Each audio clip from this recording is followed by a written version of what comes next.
What's up, everybody? This is your boy Trayvon here with Scent Talk TV, and today I'm going to go over two fragrances that I got from Marshall's and the other one I got from Burlington.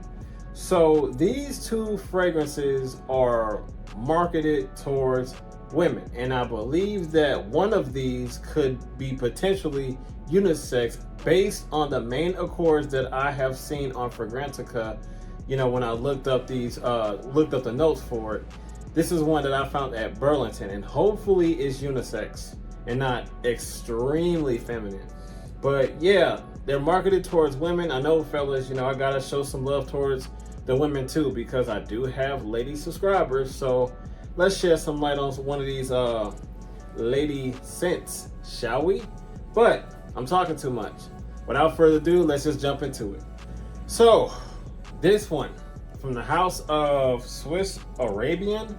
This is the first fragrance I've ever purchased from Swiss Arabian, I believe. So I've never purchased nor owned anything from this fragrance house, but I haven't seen this fragrance before, at least at not like, you know, at a Burlington for that matter.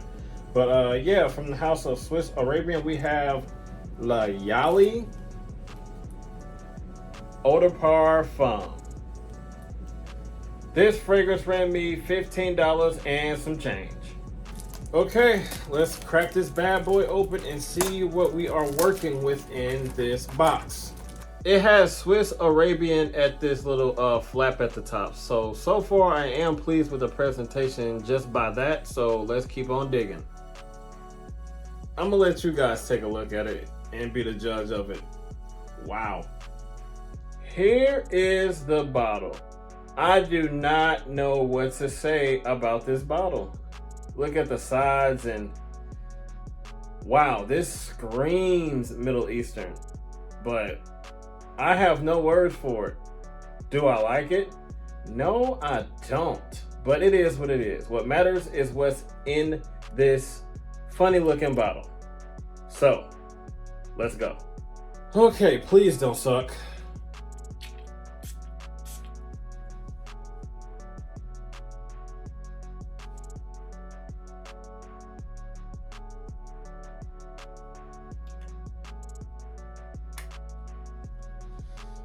I can't throw it because I have to return this. It's choking me out in this. Ugh, man. This fragrance in the opening is something not special at all. It comes off insanely animalic. It smells like a wet cat.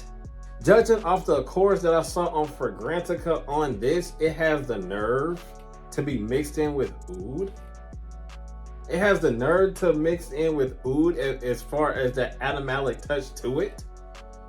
It's supposed to have like some fruity, white floral, yellow type of dense white floralness, and it's kind of musky. They went a little bit too hard. They pushed the, no. At least right now in the first couple of minutes of this, it's a no, a big no. If they would take the agarwood out of here and replace it with something a little bit more pleasant, this fragrance wouldn't be bad at all, because that oud is really throwing this fragrance off. You know, that the oud and the animalic appeal, you know, accord is what you get is from that agarwood.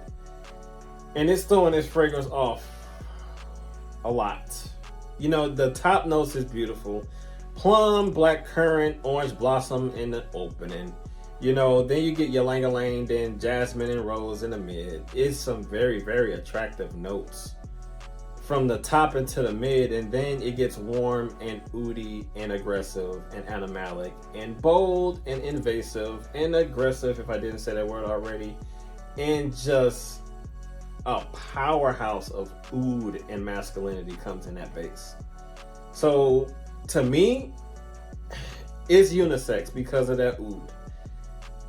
I just cannot get jiggy with it though, yo. But again, like I said, let me let it dry down completely, because as it's drying down, it is trying to redeem itself just a little bit, yo. Just a little bit. That's all I can say, because that plum, blackcurrant, that dark, fruity, somewhat green fruitiness that you get from those two is really starting to make a comeback and resurrect this fragrance from the realms of being returned to Burlington. Is trying to redeem themselves from that, at least a little bit. But so far, this Joker is probably going to go back. Ladies, if you don't like oud, if you don't like anything that is completely outside the box, this is not for you.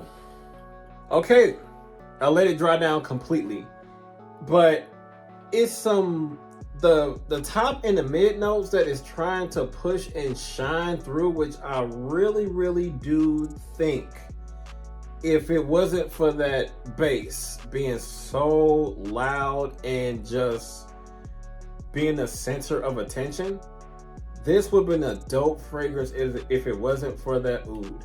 Because I do smell the fruitiness and white floral citruses from the orange blossom.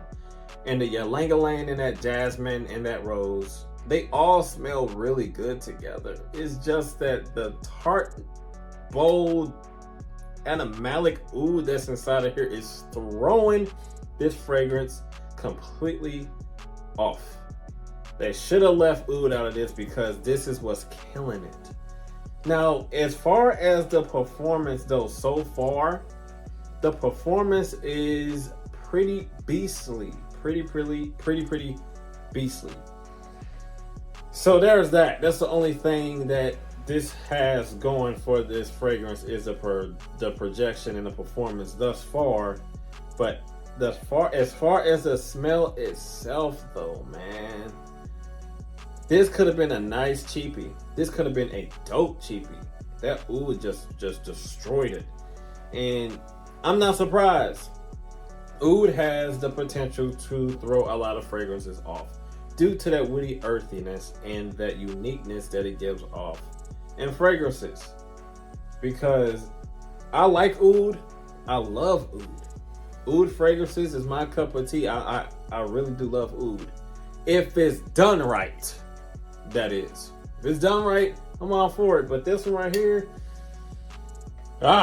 ooh. You know, I really did want to like you. I really wanted to like you.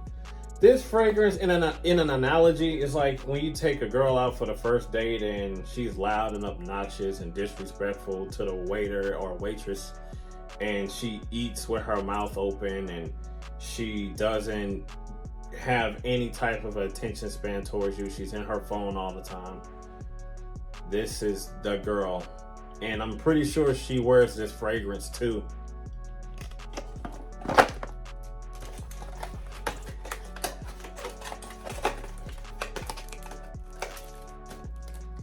I literally had to wash my hands with Axe body wash, because regular soap was not cutting it in terms of getting this off of my hand. But the job got done, which is very appropriate in terms of the way that I'm feeling about this horrendously ill-fated fragrance that is going right back to Burlington. With a smile on my face. A very disturbed, disgusted smile on my face. Let's get to the next one, fam. So, this one I did pick up like 2 years ago. And by the way that it smelled, even though it is feminine, I did not care. It's one of those fragrances where it was feminine, but it smells so good to the point where I would wear it myself. I had an ex-girlfriend around that time that loved the crap out of this fragrance. And as well as her sister too. They love this fragrance so much. So ladies, if you see this fragrance out in the wild, and they're hidden wax stores, TJ Maxx's and Marshall's right now as we speak. If you see this, definitely pick it up. From the house of True Fragrance, though. True Fragrance, you know, I really do like True Fragrance and some of their fragrances that they let out. Milestone and Murata, then there's True Fragrance, but I'm talking too much. From the house of True Fragrance, we have Neon Beach Eau de Parfum. This bottle is super dope. Super, super dope. You got a gradient, like, you know, like a pink, purplish blue, the turquoise blue at the bottom. It's dope. I love this.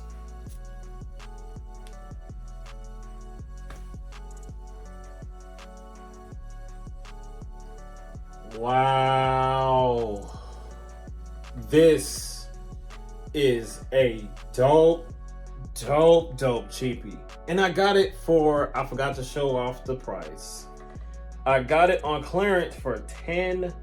The original price for this is like $17, $17 and some change, of course. But this one here is a banger of a fragrance. Hence the name Neon Beach. It definitely gives off a summery beach vibe.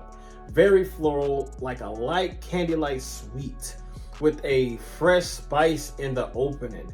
And the fresh spice in the opening is not too aggressive and it's not too in your way when in terms of your nostrils. It doesn't, you know, blast in your nostrils and cause you to sneeze or anything like that. It's quite soft in terms of like that white floral candy-like sweet beach-like freshness at nighttime. Just picture like a nighttime, like, you know, the sun is setting, you know, on a beach, nice little breeze, you know, you got some like a candy-like floral, you know, just mass appealing type of a accord that is going on within this fragrance that is off the charts in terms of the price. This is amazing banger for you lovely ladies.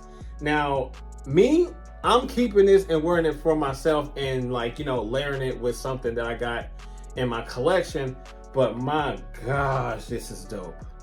I can't get enough of this.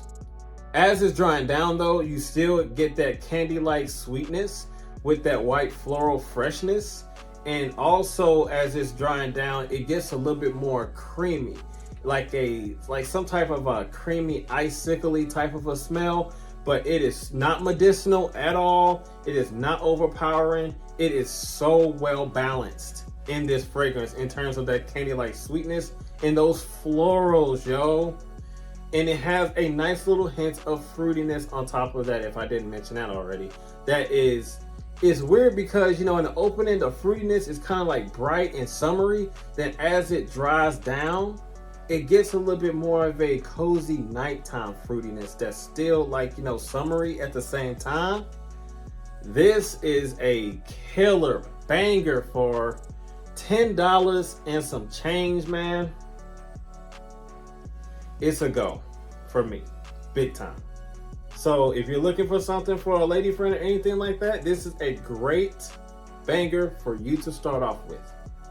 Absolutely. Also, there's another accord that just creeped up to my nostrils as it's drying down even more. It's fruity and soapy. The floralness is still there, but it's kind of like, you know, faint in the background, but it's like a fresh soapiness that's candy-like and fruity at the same time that is making this fragrance even more dope. Okay? Even more dope. Man, True Fragrance, hey, look. I know Milestone is at the top of his game right now, as well as Murata coming in second place. But this one right here, True Fragrance is snapping as well with their fragrances. Now, they're not really pushing out as much as, at least to what I've experienced and what I saw doing my huntings. You know, they're not really pushing out a lot of bangers, a lot of solid fragrances, because Milestone has been killing the game as far as like rack store cheapies so far. But don't sleep on True Fragrance either. Do not sleep on them either, especially this #1 fragrance for women. In my opinion, this should be #1 in their lineup of any fragrances that they have released so far. This one right here for women is fantastic. It's excellent. It's excellent. Excellent. It's excellent. Astounding fragrance that you can get for the Dolo. Man, if you see this, don't hesitate. Do not. However, do not pick this one up. If you see this one at Burlington, you have the right, you have the permission from me to pass this up. Pass this up.